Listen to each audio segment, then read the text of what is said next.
G'day, I'm Peter, and I'm about to go and visit the world's largest and oldest rock. Now, if you've known me for a while, you know that I shot commercially for years for car magazines and for car manufacturers. But what you might not know is that the photos that I take purely for pleasure for me, whether it's landscapes or cars or buildings or people, whatever, I don't really do that photography for the photos. Oftentimes I'll take 500 photos and I won't look at them for weeks. So it's not really the photos that drive me to do that kind of photography. And so to prove that, I'm going to travel 1,907 kilometres to the centre of Australia to take some photos. Here in the dead heart of Australia lies an incredible spectacle. Far bigger than any photo can convey, more fantastic than you'd expect, and definitely more spiritual in nature than any story can impart. It's a place that elicits a hushed wow from all of those who witness it, including my wife, who was treating this trip as a box-ticking exercise, just something to tick off the list of places visited. But she soon marked it down as an experience par excellence. I'm talking, of course, about Uluru, Ayers Rock, the largest and most revered single rock monolith on the entire planet. More than 3.5 kilometres long and about 2 k's wide, and rising 348 metres above the desert plain, 863 above sea level, it is taller than the Eiffel Tower or the Chrysler Building. And like an iceberg, most of its bulk is actually below the surface. It's so massive, it takes 3.5 hours to walk around it. It's the oldest monolith in the world too. It was here 250 million years before the very first mammals and dinosaurs emerged, making it more than 500 million years old. Landing in Uluru, the small resort town 25 kilometres from Uluru, is a very cool experience. It's literally desert, tarmac, desert. Never know. And the resort itself, with a range of accommodation from budget to luxury, is a feast of contrasts between the white sails, the green foliage, and the red desert sand. We're staying in the 5-star Sails on the Desert Resort, an icon of the Red Centre, with its beautiful grounds, fabulous restaurant, and delightful service from staff who clearly love working there. It was officially opened in 1989, but thanks to a multi-million-dollar refurbishment during the COVID lockdowns, it now lives up to its well-earned 5-star rating. The food is fabulous, the decor is beautiful, and those incredible ghost gums in the central grounds are spectacular. And of course, the surrounding landscape is just jaw-dropping. Our first encounter with the rock is just after dusk. We arrive too late for sunset, but we rush out there nonetheless and are treated to its immense glowing majesty and absolute silence. Over the next few days, we get up close and personal with this incredible place, including a Segway trip around a quarter of its circumference and various walks into places where a T-Rex wouldn't look at all out of place. Sunset at the spot where climbers used to begin their ascent caps off another incredible day. I actually made the rather dangerous climb to the summit 25 years ago, and I can tell you the view from it is easily the best I've ever experienced anywhere.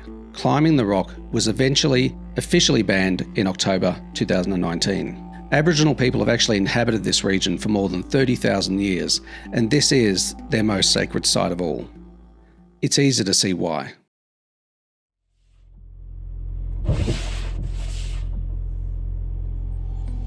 I venture out one morning alone in the freezing pre-dawn to photograph the rock at first light, and I feel incredibly grateful to see it with my own eyes, along with a bonus view of the distant Carta, the region's other famous rock formation.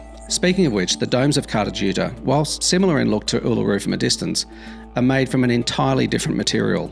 Uluru is made from sedimentary sandstone called arkose, with a flaky, almost fish scale-like surface. Carta, on the other hand, is made from a conglomerate of basalt and granite rocks cemented together with incredible force by sand and mud. Up close, they're completely different in texture, and they're even more massive than Uluru, stretching more than 0.5 kilometre into the desert sky. Standing inside the Walpa Gorge is truly awe-inspiring. Now I'm going to share some of my favourite images from this trip, and then at the end I'm going to share an idea that I'm hoping will make some of you sit up and think a little about the idea that I mentioned at the beginning of this video, how when I shoot for myself, I'm not really shooting for the photos.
Now a confession. The last 5 photos in this bunch aren't actually mine. They're stock images, purchased for a few bucks online. But this is my point, my revelation. If great photos were what really mattered, I'd have saved myself 5 days and a few $1,000s and simply purchased images of Uluru and Cartagena on the internet, or stolen them via Google Images. Sounds logical, right? But also stupid. Because the simple fact is, I didn't make a 4,000 kilometre round trip to get awesome photos of this place. I did it for 3 other reasons. Firstly, the deliberate act of photographing it myself gave me a reason to come here. Yes, I could plan a trip simply to visit this place, but photography offered an additional incentive to do it. It's something tangible, something guaranteed, because regardless of the weather or the sights or the circumstances, one thing was certain: I was going to photograph it. Number 2, it amplified the experience. Visiting this place as a photographer and really seeing it as a photographer forced me to slow down and be truly present in my surroundings. It made me a deliberate witness to the majesty and power of this ancient, beautiful landscape. And number 3, as a bonus, I got to record and share some of this experience as I saw it, not as somebody else saw it. You know, I often say we should live while we're alive, deliberately while we're alive. Well, after 40 years behind a camera, I honestly believe that landscape photography helps us to achieve exactly that. That's why I am, and always will be, a landscape photographer.